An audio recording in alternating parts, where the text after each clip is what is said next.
Hey friends, thanks for joining me again. Welcome to October. It's a new month and that has so many possibilities for us. All right, so first of all, mark your calendar for October 24th. Here at Campus Church in the parking lot outside, right, we're going to be having a party from 5 to 7.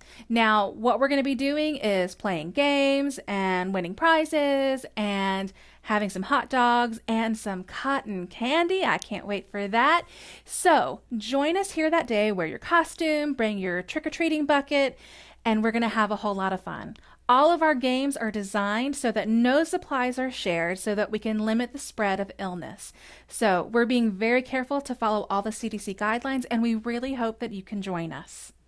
All right, a new month also means a new life app. And a life app is simply a character trait of God, right? We're studying who God is, who Jesus is, and trying to become more like them.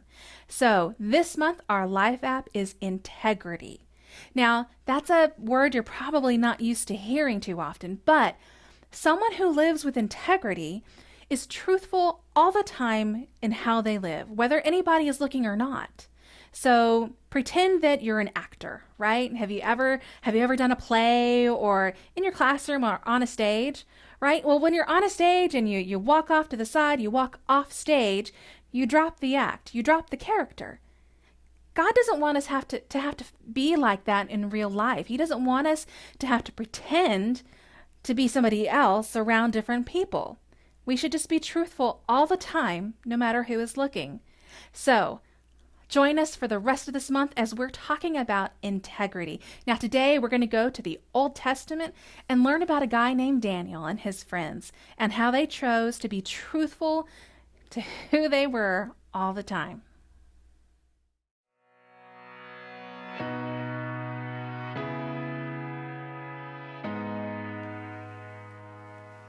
Oh, hey. Hello, planet Earth! It's me, Graham, professional astronaut, broadcasting live from outer space. You know, not a lot of people thought I would make it all the way to Saturn, but you know what? They were right. It's just a costume. I'm still on Earth. I love to dress up and pretend to be other people. Don't you? I mean, I love to dress up in costumes and wear scary makeup or funny masks. It's out of this world. because I'm an astronaut. Oh, but today we're talking about what it's like to live our lives without masks, without costumes. What it's like to live with integrity. Now, integrity is choosing to be truthful in whatever you say and do. And it's harder than it sounds to live with integrity. There's so many reasons to pretend to be someone you're not. I mean, you may want people to think you're funny.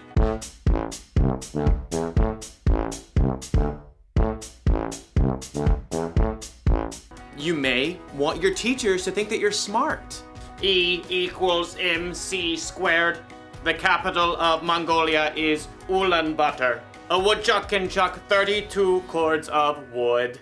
And you probably want your friends to think that you're cool. Cool kids still dress like this, right? See what I mean? It isn't always easy to just be true to who you are. In today's story, we'll learn about some guys who were under a lot of pressure to be like everybody else. We'll find out if they were able to stay true to who God made them to be. I'll be back in a minute. Instead of a minute, it's a moonit. Because I'm in space. Maybe I should dress up as the clown again. The Bible. It's 66 books of history, stories, letters, and poetry that fit together to form God's one big story. The epic adventure of how He created us and loves us so much that He made a way to rescue us. As we travel through the Bible, from Genesis to Revelation, we discover people who met God and found their lives changed forever. Now, for an amazing story. Inspired by the book of Daniel. Chapter 1. Daniel was only a very young man when King Nebuchadnezzar of Babylon conquered the land of Judah. Nebuchadnezzar made sure that God's people wouldn't rebel by taking Daniel and other young men from royal families in Judah and marching them back to Babylon with him. Will we ever see our home again? Daniel's friends were just as scared and confused as he was. Where will we live? What will he do to us? I sure hope the food is decent. Daniel tried to reassure them as the imposing city gates rose ahead. God will be with us, whatever happens. The king chose the brightest and best young men from Judah and ordered that they receive special training. After 3 years, you will get to be very important and serve me. The chief official Ashpenaz took charge of Daniel and his friends. Tut. Those wishy-washy Hebrew names just won't do. You need new ones. New what?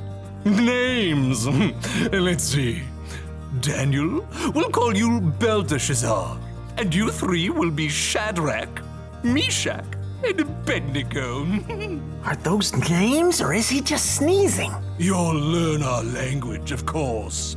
And all the Babylonian writings? Daniel's heart sank as he realized what was happening. The king wanted Daniel and his friends to forget they were God's people. He wanted them to become Babylonians. But Abednego was worried about something else. Hey, I'm about to starve. Any way we can get a bite to eat? Right this way. Ashpenaz led Daniel and his friends to a big table set with mouth-watering foods. Steak. Or those Babylonian buffalo bites. The cake's got at least 9 layers. Only the best, straight from the king's table. Oh, the food smelled delicious. But Daniel pulled his friends aside. Guys, if this food is from the king's table, that means it's been offered to false gods first. Uh-oh. Not good. Our new names and training are one thing, but if we eat this food, it's like we're saying we're okay with false gods. But we gotta eat something, man. We can ask for different food, simple stuff that hasn't been offered to the false gods. That chocolate cake. Abednego? Okay. Daniel and his friends turned back to Ashpenaz. They tried to ignore the delicious smells wafting from the table. This all looks great, but could we eat something that's not from the king's table? It doesn't need to be anything fancy. The king is my master. He's decided what you must eat and drink. What if you don't eat this and he sees you looking worse than the other young men? He might kill me. No matter what Daniel said, Ashpenaz was too fearful to listen, so Daniel approached the guard assigned to take care of them. Please, just test us for 10 days. Give us nothing but vegetables to eat and water to drink. See how we look then. Well, if Brussels sprouts are your thing. For 10 days, the guards gave Daniel and his friends nothing to eat but veggies and water. I could get into the habit of cabbage. I like broccoli, probably. Pass the peas, if you please. I just want a hamburger. Let me tell you, it wasn't easy to say no to all those delicious foods the other young men got to eat. But at the end of 10 days, the guard called everybody out. Line them up. He strode past the other young men. Good. I can see you've been eating well. When the guard reached Daniel and his friends, he stopped in surprise. What? You've been eating rabbit food, but you look even better fed than the others. Daniel smiled. God had helped them grow strong even without eating the food offered to false gods. Okay, fine. You can keep eating veggies and water. Rats. Thank you. God continued to give Daniel and his friends knowledge and understanding as they studied, and at the end of their training, they were brought before the king. Let's see what you know.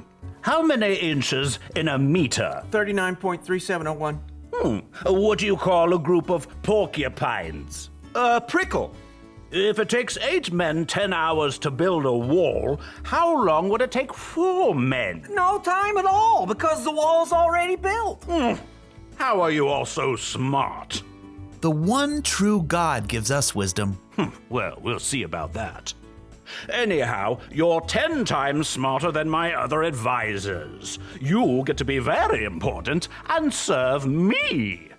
Daniel and his friends eventually became the king's most trusted advisors, and even though they served the king of Babylon, they never stopped standing strong for the one true God in everything they said and did.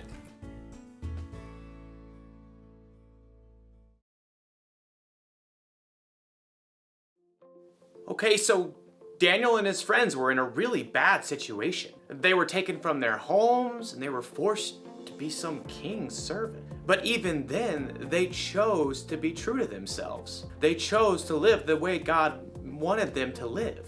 You see that kind of integrity a lot in the Bible. I mean, think of Jesus. He was always true to himself. Jesus could have gone along with the crowd, but instead he lived the way he knew was true, even when it meant giving up his life for you and me. So how can we be true with our lives? Well, it's great if you want people to think that you're fun or funny, but not if it means, say, hurting someone's feelings to get a laugh.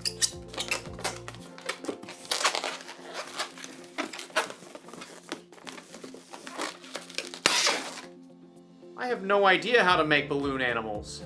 And being cool is cool, you know? But if you have to pretend to be something that you're not so people think that you're cool, that's not cool. Cool? What's another word for cool? So here's the one thing to remember today. Be truthful with your whole life. You can choose to be who God made you to be. I mean, to be honest and true in what you say and in what you do. Like I said before, it isn't always easy, so ask God for help. That's one small step for you and one giant leap for integrity.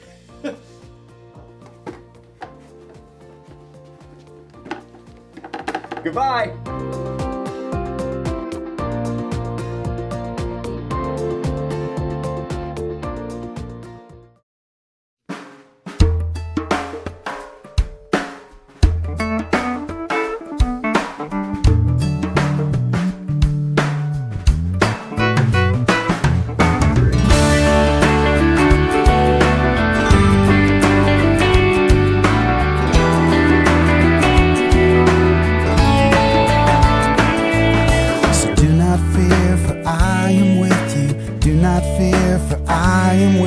So do not fear, for I am with you. Do not be dismayed, for I am your God. So do not fear, for I am with you. Do not fear, for I am with you. So do not fear, for I am with you. Do not be dismayed, for I am your God. I will strengthen you and help you. I will uphold you with my righteous right hand. I will strengthen you and help you.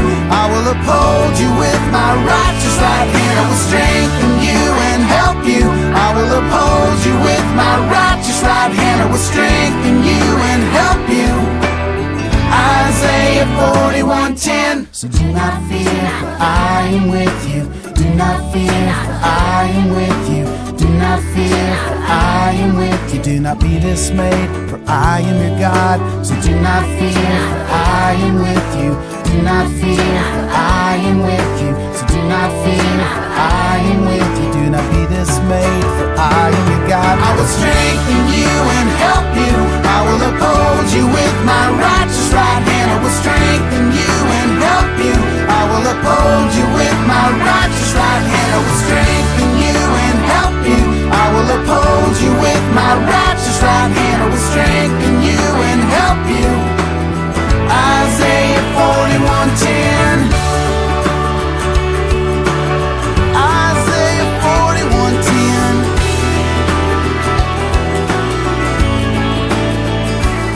I will strengthen you and help you. I will uphold you with my righteous right hand. I will strengthen you and help you. I will uphold you with my righteous right hand. I will strengthen you and help you.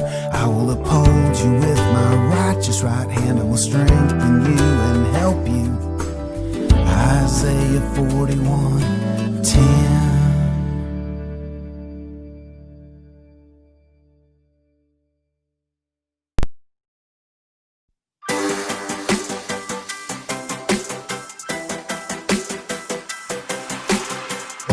Before the day I took a breath, you had a plan for my every step. You promised to always be by my side. I believe that.